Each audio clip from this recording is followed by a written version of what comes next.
Hey guys, it's Mike here, and I just saw Rambo Last Blood, the newest and perhaps final movie in the Rambo franchise. And it's also a movie that in the current political climate of today is being trashed by critics, or at least the ones who represent the current establishment and just so happen to work for websites like Rotten Tomatoes, which I think more people nowadays are starting to see is a completely rotten website.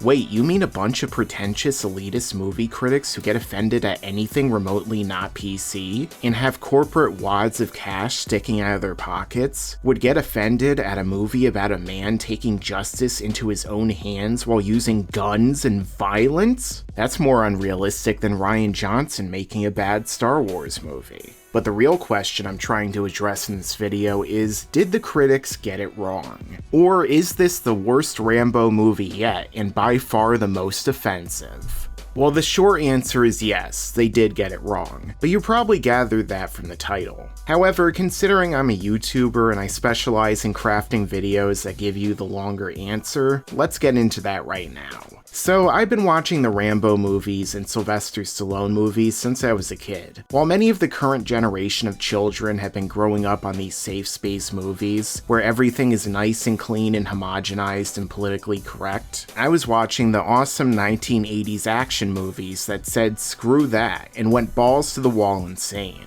As our badass protagonists with rippling muscles took on evil organizations and ideologies while using knives, guns, and literal tons of bullets, mowing down entire militias of bad guys like someone playing GTA on God mode, and actually representing masculinity as something that isn't a bad thing like most of our current media products do today, where you can't even utter the word masculinity without having to put the prefix toxic in front of it. Rambo Last Blood is in many ways a throwback to that era, bringing back the grizzled, pessimistic John Rambo of old and putting him into the current landscape of today, while not shying away from who he actually is as a character. Picking up years after the last movie, just titled Rambo, which isn't confusing at all, we see Rambo as trying to live his life caring for his niece and her aunt. They're presented as kind people who are helping him to keep his PTSD and his other violent tendencies under wraps. However, when his niece goes to Mexico and gets caught up in the very real world of cartels and sex trafficking, things go south really quickly, and Rambo has to take matters into his own hands. Now, this portion of the movie and the bad guys have been presented as stereotypical and racist by many of the establishment critics, but I just have to wonder what world these people are living in. Mexico is a country that has very clear problems of corruption and cartel influence in their government and police forces. You only need to turn on the news to see this clear as day.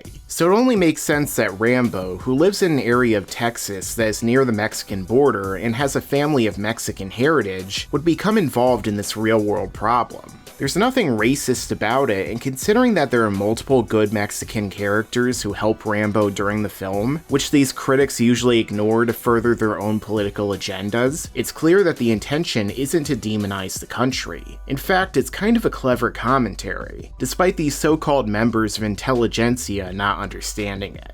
Then there's the outcry over gun violence and other brutality shown throughout the film. Like, what franchise did these snowflakes think they were watching? This isn't a PG-13 pacified romantic comedy directed by Paul Feig. Rambo is about a Vietnam soldier who's been beaten, shot, tortured, and has mowed down more enemy soldiers from across the world in increasingly more violent ways. The last movie, Rambo, was so over the top and violent that it verged on Quentin Tarantino levels. Yet now it's a problem? Speaking of Tarantino, these are the same people who would, and probably still do, criticize him for his movie violence. They're the same people who think that films and video games contribute to violence in the US and around the world, and should be censored because of it. But as Tarantino, a filmmaker with a brain, once said, "Why the need for so much gruesome, graphic violence? Why not let us imagine Because it's so much fun, Jan. Get it?" It's a form of entertainment that these people, who were too squeamish to even watch a fight scene, simply don't comprehend. It's so extreme and over the top that the general reaction of the audience is laughter, just like they were laughing at my screening, and I was as well.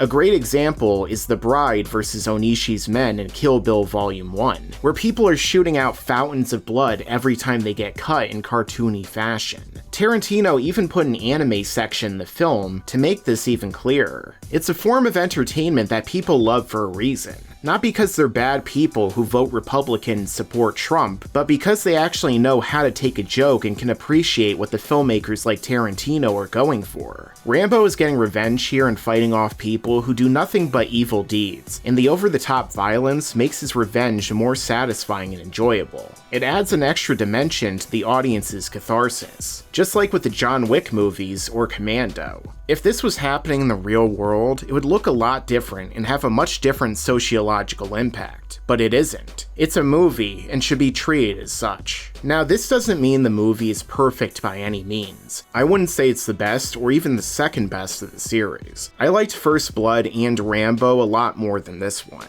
The pacing isn't very good, the cinematography leaves a lot to be desired, and there's some other problems along the way. But that's not what this movie or this franchise is about. It's about the over-the-top, violently entertaining payoff, and the hour or so before that is only in service to it. When we finally get to the payoff, you get this reverse horror movie of sorts, where Rambo turns into a combination of Jason Voorhees and Kevin McAllister, and takes out the evil traffickers in entertaining ways. Kind of like Vin Diesel in the Riddick movies. If that's all you want to see, then I think you'll enjoy this one. Although I wouldn't blame you if you fast-forwarded through some parts here or there. But I think this is just another example of a movie that shows the growing disconnect between the elite critics and the audiences of today. It's just another reason why people need to stop going to websites like Rotten Tomatoes to shape their opinions on movies, or even comedy specials like Dave Chappelle's Sticks and Stones. People should just make up their own minds and not let a bunch of shills who are paid to think a certain way do your thinking for you. That's how we end up in a society like Orwell or Bradbury told us about back in the era of common sense. Although in today's society, I think that uncommon sense might be a more apt description. Make sure to subscribe to this channel and enable notifications so you can see all of my content right away when it comes out. Yeah, and you better subscribe.